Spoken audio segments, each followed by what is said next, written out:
예, 시청자 여러분 안녕하십니까. 살아있는 공자 말씀 생활론어 위정편 23장 할 차례입니다. 위정편 23장에 대한 내용은 이런 내용입니다. 자장이 질문을 했습니다. 10세대 뒤의 일을 알 수 있겠습니까? 이렇게 공자한테 질문을 했습니다.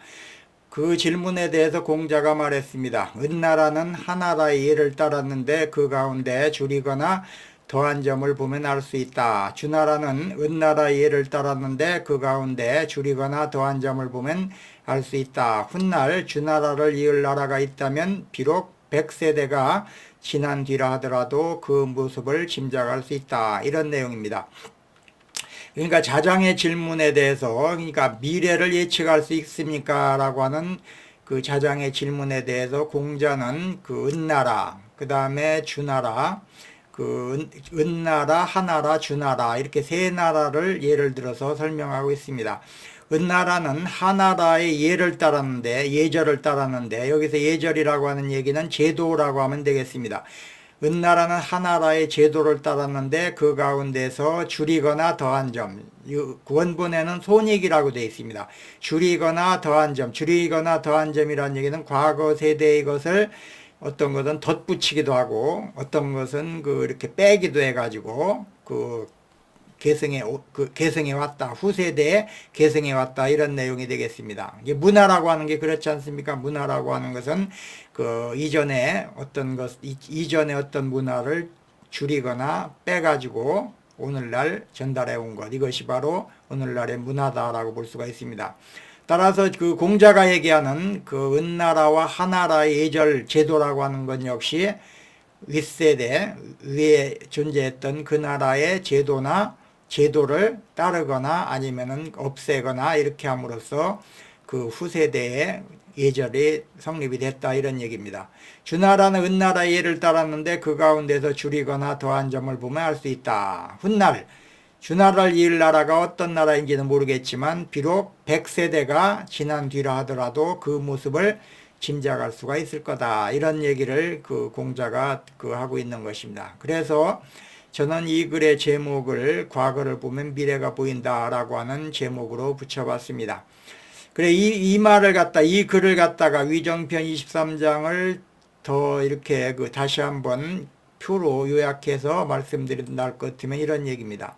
역사의 연속성과 변화의 원리다라고 하는 그런 내용이 되겠는데, 은나라는 하나라의 예법을 따랐는데, 은나라는 하나라의 제도를 따랐는데, 그 중에서 잘한 것과 못한 것을 없애거나 계승함으로써 은나라의 독특한 제도를 만들었고, 주나라는 은나라의 예법, 다시 말하면 제도를 수정하거나 잘한 것은 계승하거나 못한 것은 수정하거나 버림으로써 은나라의 독특한 제도를 만들었다 이런 얘기입니다. 그렇기 때문에 주나라 이후에 어떤 나라가 올지는 모르지만 100세대 후에 어떤 나라가 온다 하더라도 그 나라의 제도나 이런 것들을 우리가 짐작할 수가 있을 것이다 이렇게 얘기를 하고 있는 것입니다.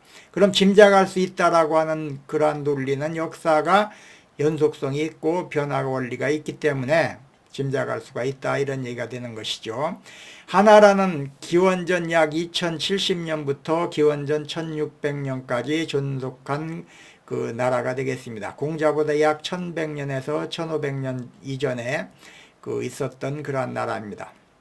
은나라는 기원전 약 1600년에서 기원전 1046년까지 존속했던 그런 나라로서 공자보다 약 500년 내지 1000년 이전에 존재했던 나라입니다. 주나라는 기원전 1046년에서 기원전 256년까지 존속했던 나라로서 공자는 주나라 말기에 살았던 인물입니다. 공자는 진나라를 예측하지는 않았지만 주나라 이후에 결과적으로 진나라가 왔습니다. 진나라는 기원전 211년에서 기원전 206년까지 약 15년간 존속했던 그 나라입니다. 공자 사후에 258년 후에 진나라가 건립이 되었습니다.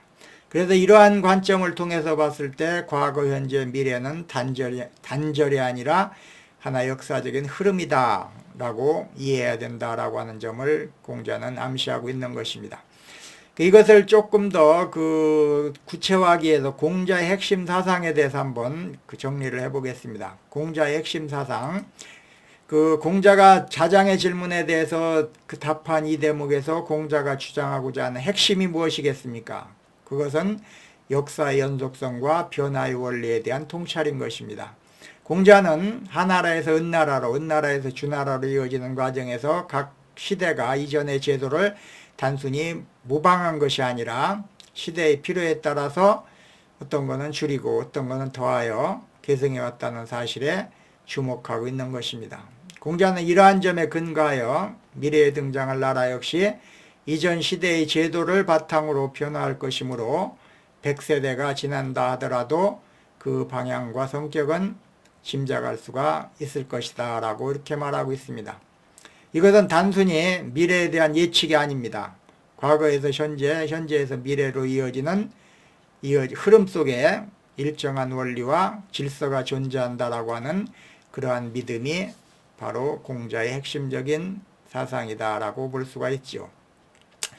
그래서 이제 공자의 이러한 주장을 오늘날 현대사회에 던지는 메시지가 뭔가에 대해서 한번 살펴보도록 하겠습니다. 현대사회에서도 공자의 앞에서 얘기했던 역사관 이런 것들은 타당하다라고 볼 수가 있습니다. 적용 가능하다라고 볼 수가 있는 것입니다. 비록 현대는 고대와 다른 점이 있습니다. 뭐가 다르냐 할 것 같으면 변화의 속도가 굉장히 빠르다라고 한 점이죠. 기술이라든가 정치, 경제, 문화 등 모든 면에서 변화가 급격하게 일어나고 있기 때문에 예측 불가능의 시대다라고도 이렇게 특징을 지을 수가 있는 것입니다. 하지만 변화의 본질은 여전히 기존의 것에서 파생된 조정과 재구정이라고 하는 점에서 공자의 사상과 맞닿아 있다고 볼 수가 있습니다.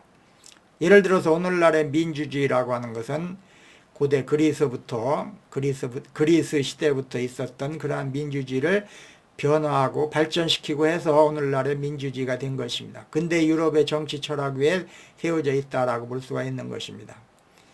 그 다음에 인공지능이라든가 디지털 기술 이런 오늘날의 그러한 기술도 오늘날에 생겨난 것이라고 볼 수가 없습니다. 과거에 축적돼 와서 오늘날에 꽃이 핀 것이 바로 디지털 기술이다.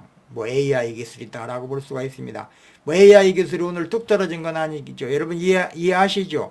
과거에 있었던 그러한 어떤 한 발짝 한 발짝 나아간 그러한 역사적인 변화가 오늘날 AI나 디지털 기술의 발전으로 이어졌다라고 볼 수가 있는 것입니다. 그렇기 때문에 모든 것은 현재만 있는 것이 아니라 과거도 있는 것이다.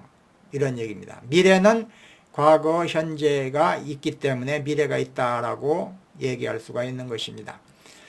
그렇기 때문에 이와 같은 인공지능이나 디지털 기술 역시 과거의 과학과 공학적 토대를 계승하고 있는 것입니다. 교육, 복지, 문화 정책 또한 과거의 철학과 제도적 시도들을 바탕으로 개선되고 있는 흐름 안에 있습니다. 그렇기 때문에 과거나 현재를 할 것 같은 미래를 예측할 수 있다라고 하는 공자의 말은 타당하다라고 볼 수가 있는 것입니다. 과거의 흐름과 그 안에서 일어나고 있는 변화의 구조를 파악하지 않으면 미래를 준비하거나 올바른 방향으로 나아갈 기준을 세우기가 어렵습니다. 방향 설정도 어려운 것입니다. 이러한 관점에서 봤을 때 공자의 통찰은 어떻게 보면은 상당히 체계적이다라고 볼 수가 있는 것입니다. 결론을 말씀드리겠습니다. 결론은 역사적 연속성과 변화의 원리를 통해서 미래를 예측할 수 있다. 이런 얘기입니다. 두 번째는 과거의 흐름을 이해함으로써 미래의 기준과 방향을 설정할 수 있다. 이런 얘기입니다. 그렇기 때문에 우리는 과거라고 하는 것은 그냥 지나간 것으로 이렇게 보면 안 되겠습니다. 현재는 과거를 기준으로 하고 있다. 이런 얘기입니다. 원고이지신이라고 하는 공자가 앞에서 주장했던 이 말도 바로 오늘 얘기하고 있는 이러한 역사적 연속성과 변화의 원리와 맞닿아 있다라고 볼 수가 있는 것입니다. 원고이지신, 과거를 그 옛 것을 알고 현재를 알아야 스승이 될 수 있다. 이런 얘기를 지난번 한 바가 있습니다. 그래서 오늘은 그 위정편 23장에 대해서 살펴보는 시간으로 했습니다. 과거를 보면은 그 미래를 알 수 있다. 이런 제목으로 그 말씀드렸습니다. 하여튼 굉장히 오래전에 살았던 공자이지만 어떻게 보면 오늘날과 같은 이러한 역사적인 관점을 잘 정리한 그러한 장이다라고 볼 수가 있는 것입니다. 예, 위정편 23장에 대한 말씀을 드렸습니다. 오늘은 여기까지 하겠습니다. 시청해 주셔서 감사합니다.